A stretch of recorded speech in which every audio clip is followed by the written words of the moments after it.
Your brain has a negativity bias.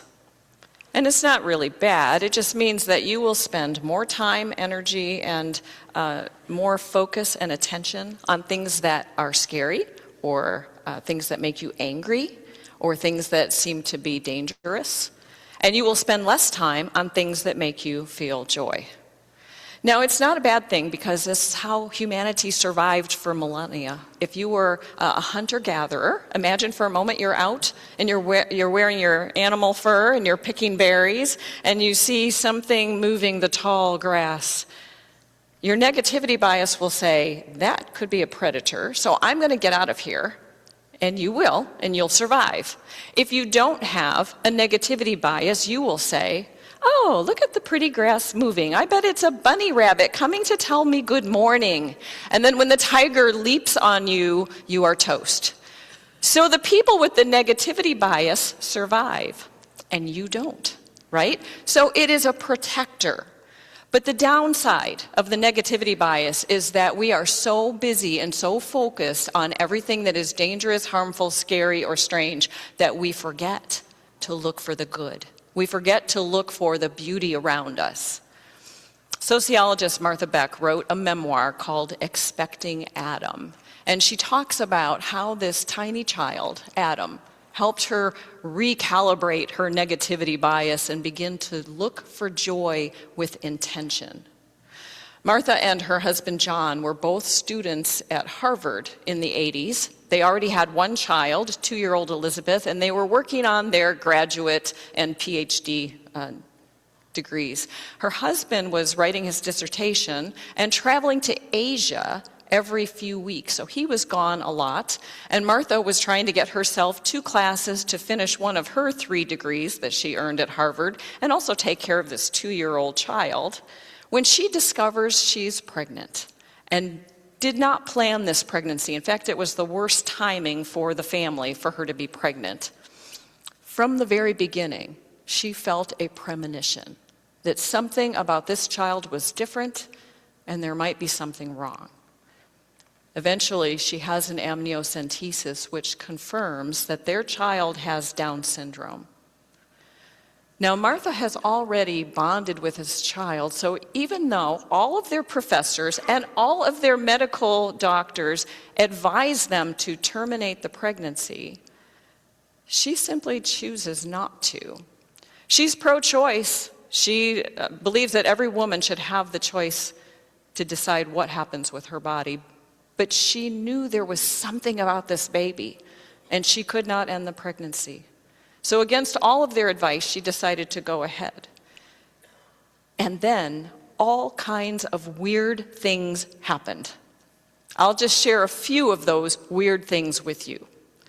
Martha was extremely ill with morning sickness, the kind that lasts for 9 months, every single day, throwing up every single day, some days barely able to keep water down. And she's trying to go to school and take care of a 2-year-old and take care of herself while her husband is in Asia. And she eventually just hits a wall. She cannot move anymore. She's so exhausted, she's dehydrated, she cannot take care of her child, and she doesn't know who to call for help. She's been taught to be one of those people that you just power through. You do what you have to do, you don't need help, you pull yourself up by your bootstraps. But the problem was she was so weak she couldn't even do that. She's standing in the kitchen, her daughter is doing whatever a 2-year-old wants to do unsupervised, and Martha realizes there's no food in the house, there's nothing she can do to get food. And then there's a knock on the door. She opens the door cautiously because nobody ever comes to visit her, and there is someone from Harvard with 2 sacks filled with groceries. And the only thing that person could say was, I have this deep compulsion, like I absolutely knew I had to go to the grocery store and get food for Martha. Then, a few weeks later, her husband is back in Asia again, of course, when a fire breaks out in their apartment building. And Martha, in a rush of adrenaline, picks up her 2-year-old, steps out into the smoke-filled hallway, and heads down 10 flights of stairs to get out of the building. And about halfway through, she can't go anymore. She's breathed in so much smoke, she can't get any air, she's already weak, she slumps against the wall, and she hopes that somebody will take her baby. Then she feels two strong hands pick her up from behind and just puppet walk her down the stairs all the way out into the parking lot. There are TV crews outside watching the fire, watching all of these people with their blackened faces coming out of the building. And Martha sees them filming and she's thinking, now when I watch the film, I'll be able to thank the firefighter who saved me. But when she watched the video, she walked out of that building alone. There was no one there with her. Those same disembodied hands saved her life later when she was hemorrhaging in the middle of the night. And while all these things are happening to her, her husband is also having strange things happen. At one point, he was so distraught over the future that this baby would face.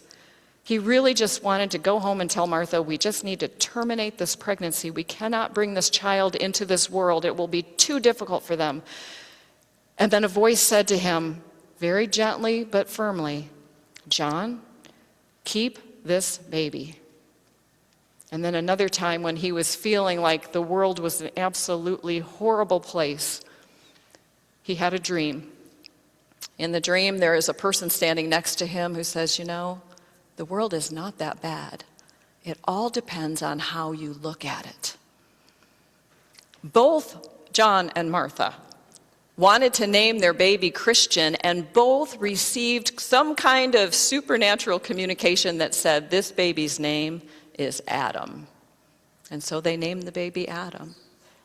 Now, with all of those things happening, you would think that Martha would be feeling a little bit better about this pregnancy. But her negativity bias was working. And she could not imagine a good future for herself or for this baby or for her family. She didn't know what would happen, but she did know that it is a frightening thing to love someone that you know the world is going to judge and reject.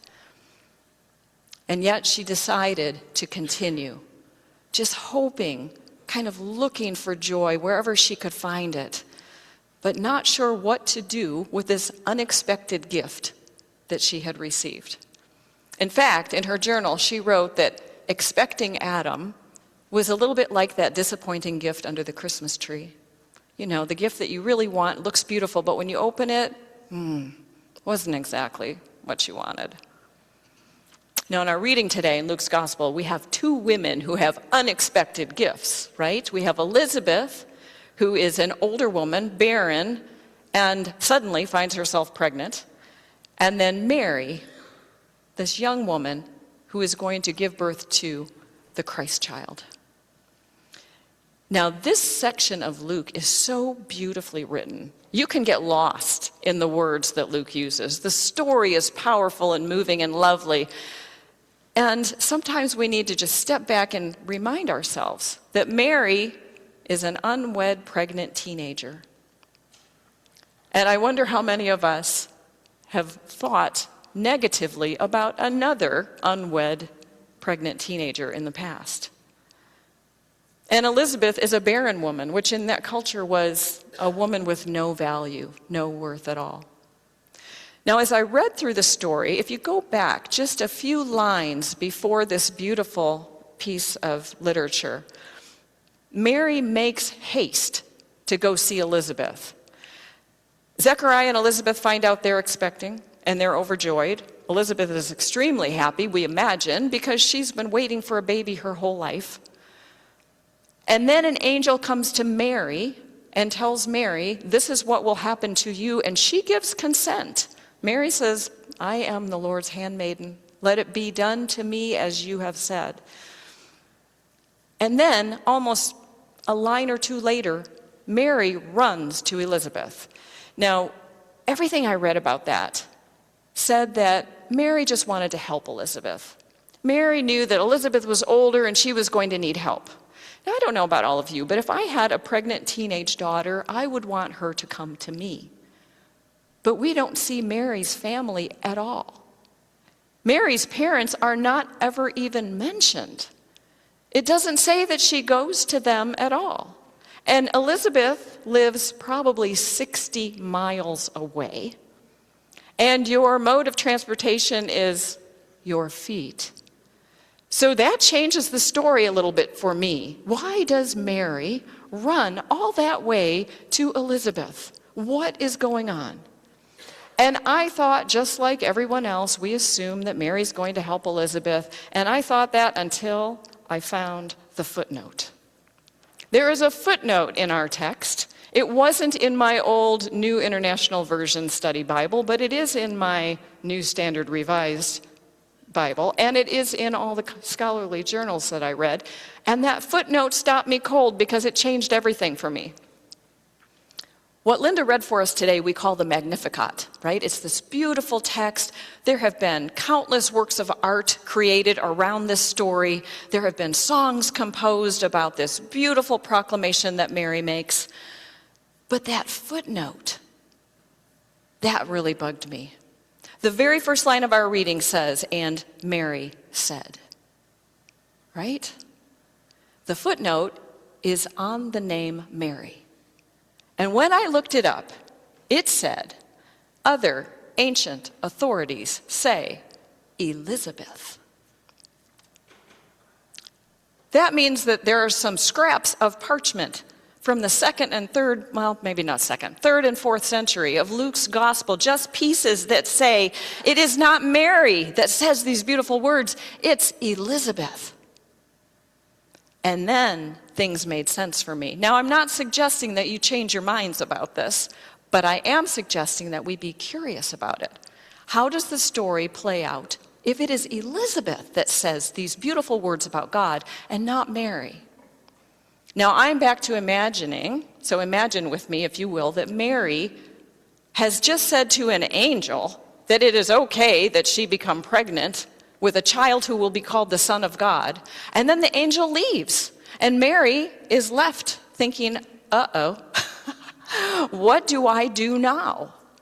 I am betrothed to a man named Joseph. That's one way we know that there's somebody in authority over Mary, because somebody made the arrangement with Joseph for the marriage. Might be Mary's parents, might be an older brother, could be an uncle. There's somebody who arranged this. But Mary knows that in her culture, if she says, "I'm pregnant," Joseph will break the contract, and he can do that. Then she won't be married. Who's going to take care of her? Her parents? They may kick her out. If the men of the village are so inclined, she could be stoned. If they let her live, she'll be a beggar.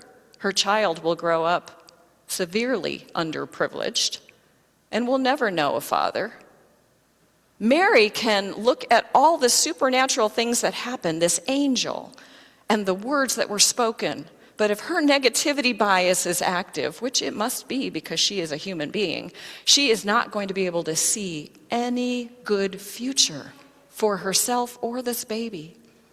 And so she runs to the person who she thinks will understand. She runs to Elizabeth, the only other person that angel mentioned to her. The angel told Mary, "Your relative Elizabeth is in her 6th month."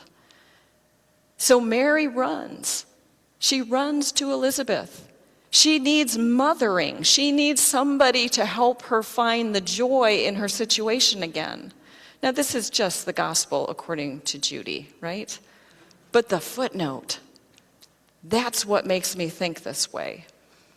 She gets to Elizabeth, and Elizabeth does not disappoint her. She said, "Oh, I am so filled with joy. My baby has leapt for joy in my womb as soon as you entered the house. As soon as we heard your voice, Mary, you are chosen by God." And then Elizabeth says, "This is who God is. This God who created us out of joy has also created your baby and mine. This God lifts up the lowly, even underprivileged teenage mothers. This God feeds the hungry, maybe bringing 2 sacks of groceries to the apartment door. This God is strong and merciful. This God is filled with joy. This God has a plan for you, and you do not have to focus on all the things that you think might happen that probably never will." Now, if we do the math, Elizabeth was in her 6th month. Mary travels 60 miles to stay with her. She stays 3 months. Mary stays with Elizabeth until that child is born. And then she goes home to tell her family, to tell Joseph, to tell the world that she is going to have a child too. Now this makes more sense to me, but I don't want to tell you what to believe. Check your footnotes if you have a Bible at home. Because just maybe, Mary needed somebody to help her. And maybe Elizabeth was that somebody. Because sometimes these gifts of God are difficult to bear. Sometimes there is joy in them, but we struggle to find the joy. That's how it was for Martha and John as they were expecting Adam. Even though all those amazing, miraculous things happened, they still were struggling. Even at the time of his birth, they were secretly hoping that the doctors would say, oh, the test was wrong. The baby's fine. But that's not what happened. Adam was born with Down syndrome. And Martha said she had to choose joy every moment. And the first moment was when they put him in her arms, and her first words were, he's not ugly. One of her fears was that this baby was going to be ugly, and Down syndrome babies are beautiful babies. And she has learned that people could not look at this baby without smiling back at him. He was radiant. He was so filled with joy, and he has taught them so much about joy. She was worried that he would not learn to walk or to talk or to read or to write, and he learned how to do all of those things, but he did not learn his alphabet by saying A is for apple, C is for cat. He could only understand the alphabet by associating the letters with relationships. E is for Elizabeth, his big sister. G is for Grandpa. He went on to do all the things that a normal child would do. He especially loves tuxedos, and Martha says if he knew what a cummerbund was, he would have worn one every day to kindergarten. He likes to look nice. He brings joy constantly. Now, Martha had thought of him as this disappointing gift under the tree. But in a Christmas day with her family, she had another child by that time. There were 2 girls and Adam, and they were passing out the gifts, and her 2 daughters opened their gifts, and their little faces fell.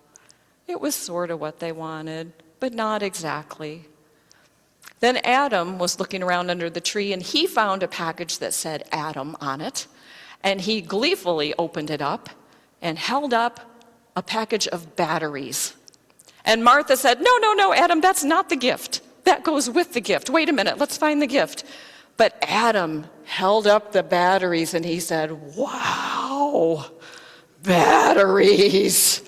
And then he ran all around the house looking for every gadget in the place that took batteries. He was thrilled with the smallest things, and it was those kinds of moments that helped her adjust her thinking.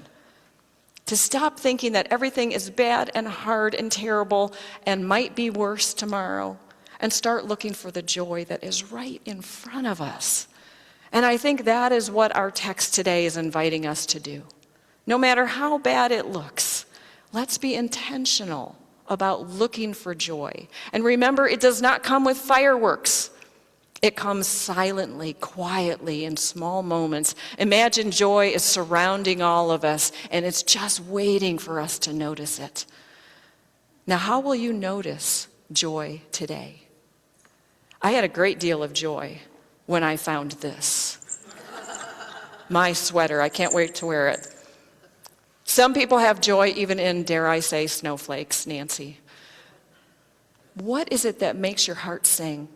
What is it that makes you remember that life is worth living, that there is something good, and it's just waiting for us to find it? Take a moment and think about that.